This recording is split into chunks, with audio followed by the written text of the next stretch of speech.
Welcome back students. तो हम continue करते हैं रिसोर्स एंड डेवलपमेंट के चैप्टर को। अभी तक हमने इस चैप्टर में कवर किया है what you mean by resources. Then we have completed classification of resources, जिसकी सब क्लासिफिकेशन थी on the basis of origin, on the basis of exhaustibility, on the basis of ownership, on the basis of status of development. Third topic इस chapter का है development of resources. Okay, development of resources. Resources are vital for human survival as well as for maintaining the quality of life. ये चीज़ हमें पता है कि resource हमारे लिए बहुत ज़्यादा इम्पॉर्टेंट है for the survival of human beings. अब हम ह्यूमन बींग्स क्या हो चुके हैं, हम बहुत ज़्यादा सेल्फिश हो चुके हैं और हम उन रिसोर्सेज को इनडिस्क्रिमिनेटली कंटिन्यूसली उनको एक्सप्लॉइट कर रहे हैं, उन्हें कंटिन्यूसली यूज़ किए जा रहे हैं, जिसकी वजह से बहुत ज़्यादा मेजर प्रॉब्लम्स हो रही हैं। अब वो कौन कौन सी हैं? डिप्लीशन ऑफ रिसोर्स कम होते जा रहे हैं in order to satisfy the greed of your individuals. Accumulation of resources in few hands, obviously. अब इसकी वजह से क्या हो चुका है, सोसाइटी में डिवीजन हो चुकी है, रिच एंड पुअर। बिकॉज जिनके पास पैसा है वो इन रिसोर्सेज को यूज़ कर पा रहे हैं, और जिनके पास नहीं है, जो पुअर पीपल हैं, they are not able to use them. तो जिसकी वजह से क्या हो चुका है, the resources are accumulated in few hands. Third आपका आता है indiscriminate exploitation of resources has led to global ecological crises such as global warming, ozone layer depletion, environmental pollution and land degradation. Obviously, अगर हम resource को बहुत ज़्यादा exploit करेंगे तो जिससे ग्लोबल इकोलॉजिकल क्राइसिस या ग्लोबल प्रॉब्लम भी हो सकती हैं, और इवन हो रही हैं। ग्लोबल वार्मिंग कंटिन्यूसली हो रहा है, ओजोन लेयर डिप्लीट होती जा रही है continuously because of the use of harmful gases और green house gases. Environmental pollution increase हो जा रहा है, land degradation, land is degraded. So these are the major problems which are being caused by us. Now the next topic is sustainable development. Now what do you mean by sustainable development? Sustainable development is very simple. It is a economic development which does not harm or which does not damage the environment, and at the same time take care the needs of future generation is called sustainable development. अगर हम presently देखें तो ऐसी development हो जो हमारे environment को बिल्कुल भी डैमेज ना करे, and at the same time हम उसको इस टाइप से मैनेज करें अपनी डेवलपमेंट को कि वो जो हमारे रिसोर्सेज हैं वो फ्यूचर जनरेशन के लिए भी हम उनको सेव कर सकें। Then Rio de Janeiro earth summit 1992, this was basically the first international earth summit. ये कब हुआ था? It was happen in June 1992। और इस टाइम जो ये international summit, first of all international earth summit का मतलब क्या होता है? एक कॉन्फ्रेंस होती है।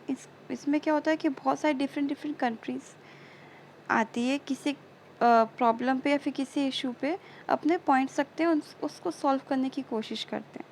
तो Rio de Janeiro earth summit was the first international earth summit on regards to earth.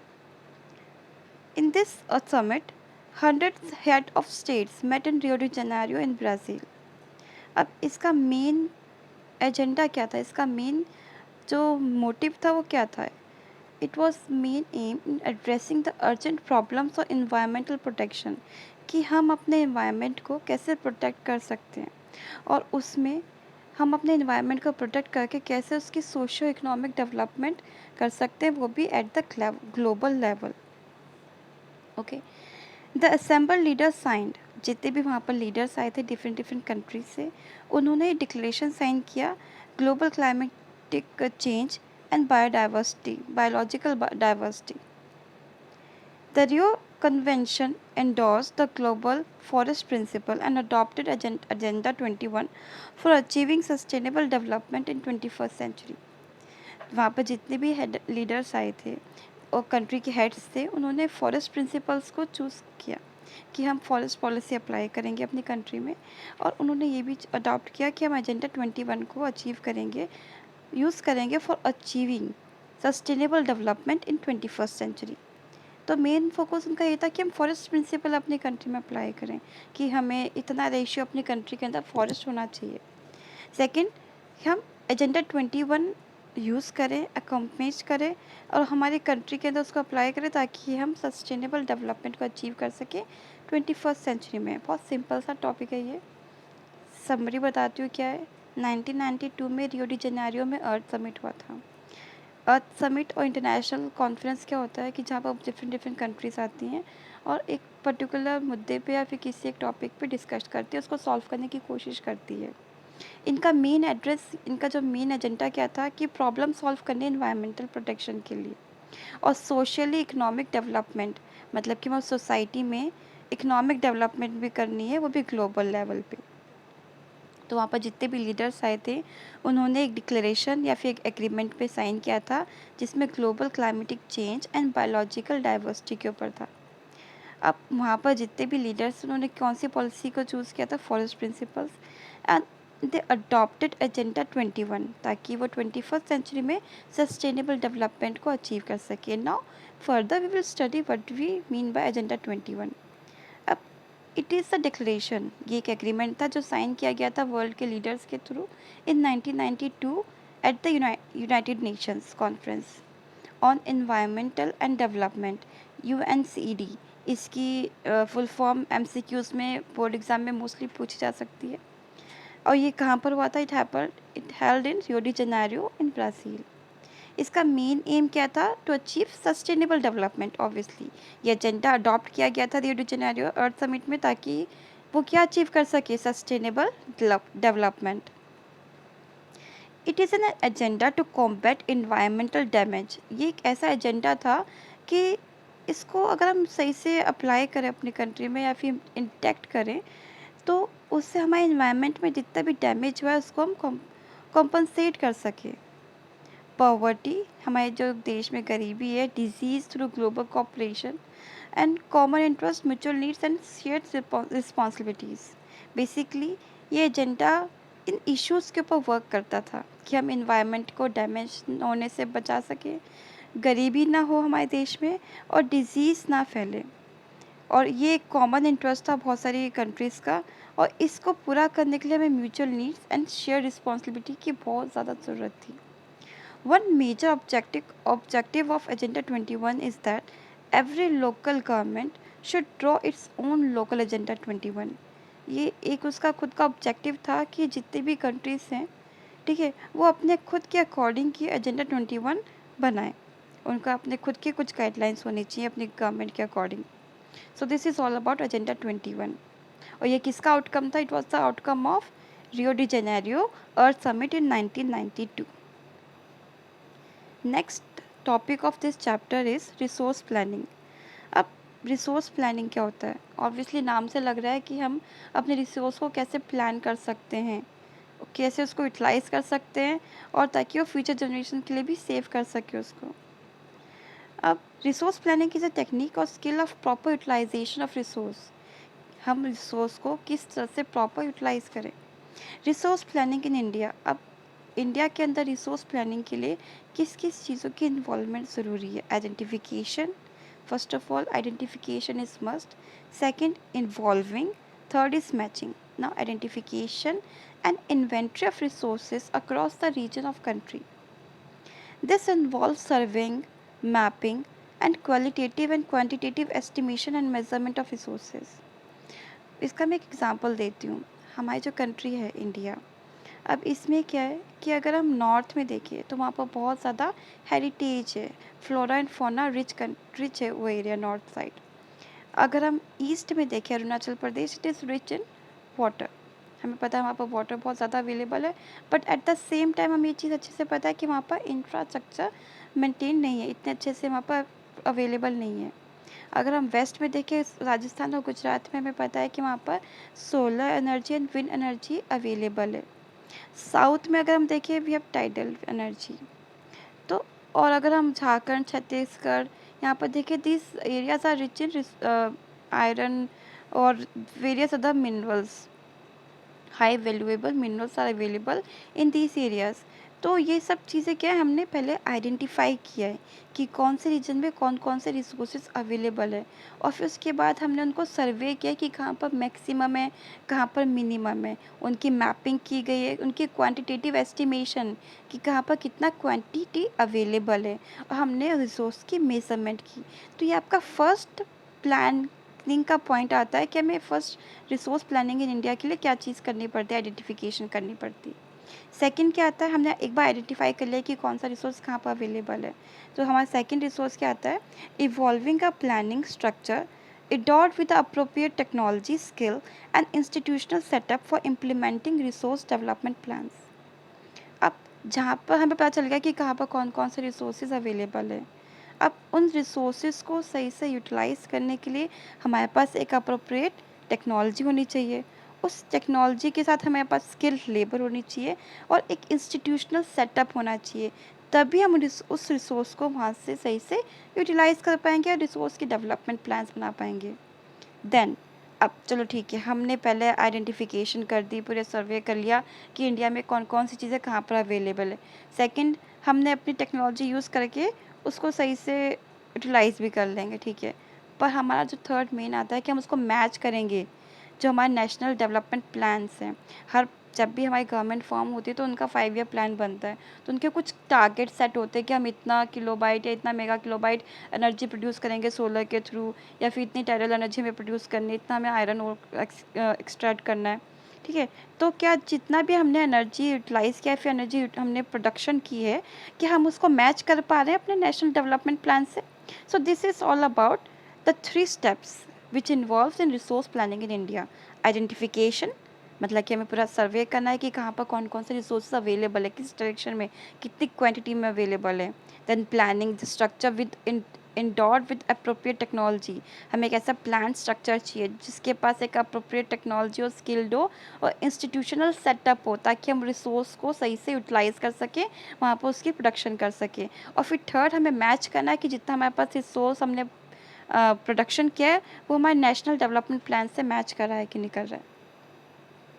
The next topic is why do we need resource planning. इतना इंपॉर्टेंट क्यों है, हम कह रहे हैं कि हमें करना है resource planning, what is why it is so important. It is necessary for the balance development of India. हमारे कंट्री के अंदर एक बैलेंस डेवलपमेंट बने रहे, इसलिए हमारे लिए रिसोर्स प्लानिंग बहुत ज़्यादा इम्पॉर्टेंट है। अब देखो, जो मैंने आपको एग्जांपल दिया था वो इसको यहाँ पर पॉइंट वाइज समझाया हुआ है। Some regions of India are rich in certain resources and poor in some other resources. हमारे इंडिया में कुछ रीजन बहुत ज़्यादा रिच है कुछ रिसोर्सेज में, और कुछ ऐसे रीजन्स हैं जो बहुत पुअर है कुछ रिसोर्सेज में। For example, Rajasthan is poor in water resources but rich in solar and wind energy. Okay, ये बात हम सब जानते हैं कि Rajasthan is a source of solar energy, wind energy, but on the other hand हमें ये भी पता है कि यहाँ पर वाटर रिसोर्सेज काफ़ी कम है। Some regions are self sufficient while other regions are very poor in important resources. कुछ रीजन ऐसे हैं जो सेल्फ सफिशिएंट हैं कि उनके पास सब कुछ सफिशिएंटली अवेलेबल है, बट कुछ ऐसे भी रीजन्स हैं जहाँ पर वो चीज़ें प्रॉपरली अवेलेबल नहीं हैं। For example, Madhya Pradesh is rich in many resources. हमें पता है कि मध्य प्रदेश में बहुत सारे रिसोर्सेज अवेलेबल हैं, ठीक है। फ्लोरा फौना, वहाँ पर बहुत ज़्यादा डाइवर्सिटी है, वहाँ पर मिनरल आयंस बहुत ज़्यादा अवेलेबल है, but Ladakh is poor in resources. अगर हम बात लद्दाख की करें नॉर्थ में, सो वो बहुत सारे रिसोर्सेज में बेसिकली पुअर ही है। Third, wastage of resources can be avoided by planning. अगर हम प्रॉपर प्लानिंग करते हैं रिसोर्स यूटिलाइजेशन की, तो रिसोर्सेज को वेस्ट होने से हम बचा सकते हैं। Fourth, environmental pollution can be reduced. We can put some points or we can put some strategy कि ऐसे हम इस टाइप से रिसोर्स को यूटिलाइज करें ताकि इन्वायरमेंट में पोल्यूशन क्या हो जाए, बहुत ज़्यादा रिड्यूस हो जाए। Over exploitation of resources can be avoided. Development of resources में मैंने आपको समझाया था कि ह्यूमन बींग्स बहुत ज़्यादा ग्रीडी हो रहे हैं, बहुत सेल्फिश हो रहे हैं, तो वो क्या कर रहे हैं, उसको रिसोर्स को बहुत ज़्यादा एक्सप्लॉइट कर रहे हैं। तो हम अगर रिसोर्स की सही से प्लानिंग करते हैं, रिसोर्स प्लानिंग कि हम कैसे रिसोर्स को यूटिलाइज़ करें, तो उसकी हम ओवर एक्सप्लॉयटेशन को अवॉइड कर सकते हैं। सो this is all about importance of resource planning in India, कि हमारे लिए रिसोर्स प्लानिंग इतना इम्पोर्टेंट क्यों है। 3 मार्क्स में क्वेश्चन आ सकता है ये। रिसोर्स कंजर्वेशन, रिसोर्स कंजर्वेशन नाम से लग रहा है कि हम रिसोर्स को कैसे कंजर्व कर सके थे। Planned use of resources in order to meet the present need and to store a part for the future generation is called resource conservation. ये तो चीज़ आप बचपन से आप पढ़ते आए हो, बहुत सिंपल सा है कि रिसोर्स को इस टाइप से यूज़ करना है कि हम अपने प्रेजेंट नीड्स को भी फुलफ़िल कर सकें और फ्यूचर जनरेशन के लिए भी हम उसको स्टोर कर सकें, सेव कर सकें। अब ये नेसेसरी क्यों है? First point, many resources are non renewable and exhaustible. हमारे पास ऐसे बहुत सारे रिसोर्सेज हैं जो नॉन रिन्यूएबल है, जो रिन्यू नहीं हो सकते हैं। दूसरी चीज़, they are exhaustible. If we conserve them we can use them for a longer period of time. अगर हम उनको सही से कंजर्व करें तो हम उनको और भी लंबे समय तक यूज़ कर सकते हैं। Conservation of resource help us to reduce wastage. It will help in economic progress.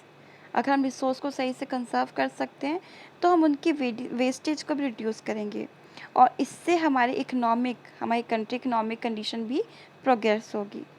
Resource conservation helps us to protect the environment. Obviously अगर हम रिसोर्स को कंजर्व करेंगे प्रॉपरली तो इससे हम अपने इन्वायरमेंट को भी क्या कर सकते हैं, प्रोटेक्ट कर सकते हैं। Now there is a column जिसमें गांधी जी के बारे में कुछ लिखा है। Gandhi ji ideas on resource conservation, की गांधी जी के रिसोर्स कंजर्वेशन पे क्या आइडियाज़ थे। According to Gandhi ji, there is enough for everybody need and not for anybody's greed. अब इस लाइन का क्या मतलब है कि गांधी जी के अकॉर्डिंग यहाँ पर सबके लिए सब कुछ है अवेलेबल। मतलब कि ऐसा नहीं है कि हम बहुत ज़्यादा सेल्फिश हो जाए कि अरे अगर हमने सही से यूज़ नहीं किया तो दूसरा यूज़ कर लेगा। हमें ग्रीडी नहीं बनना, हमारे लिए और दूसरे इंसान के लिए, सबके लिए यहाँ पर बहुत कुछ अवेलेबल है। ठीक है, इसका एक छोटा सा एग्जांपल देती हूँ। फॉर एग्जांपल, दिवाली में क्या होता है कि अगर आपके घर में आपकी मम्मी है, ठीक है, मिठाई बना रही है और बहुत सारी मिठाई बना दी उन्होंने, तो आपको उसकी कीमत नहीं समझ में आती। ठीक है, आप क्या करोगे, या तो वेस्ट हो जाएंगी या फिर वो क्या हो जाएगी, बड़े बड़े ख़राब जाती हैं, थोड़ी बहुत खाई, थोड़ी बहुत ख़राब होगी। But on the other hand अगर वही मिठाई कम बने, ठीक है, और आप सब मिलकर उसको बनाओगे, फैमिली मेम्बर सब मिलकर उसको बनाओगे, तो आप सबको पता है कि उसकी क्या इंपॉर्टेंस है, क्योंकि आपकी मेहनत लगी है उसके अंदर, और क्योंकि वो कम है तो आप उसको सही से यूटिलाइज, ऐसे ही उसको यूज़ करोगी। तो इसी यहाँ पर भी वही पॉइंट सामने आता है।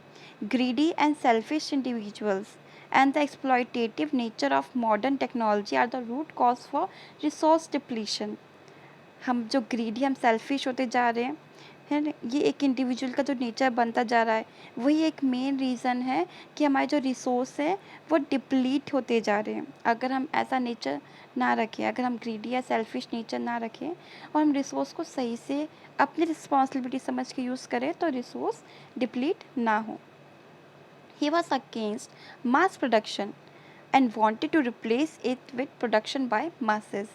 जो मैंने आपको अभी एग्जांपल समझाया था कि जो गांधी जी थे वो मास प्रोडक्शन के अगेंस्ट थे। वो नहीं चाहते थे कि बहुत सारी रिसोर्स के प्रोडक्शन हो। वो चाहते थे कि कम चीज़ें बने और उसको रिप्लेस करो कि सब मिलके बनाए ताकि हम उसको सही से यूटिलाइज कर सकें। So this is all about Gandhi ji ideas on resource conservation. Okay, now worksheet 2। I think आपने ये सब कॉपी में कर लिया होगा। दिस इज़ इम्पॉर्टेंट और हो सके तो ये वाला टॉपिक आप दोबारा एक बार रिवाइज कर लेना।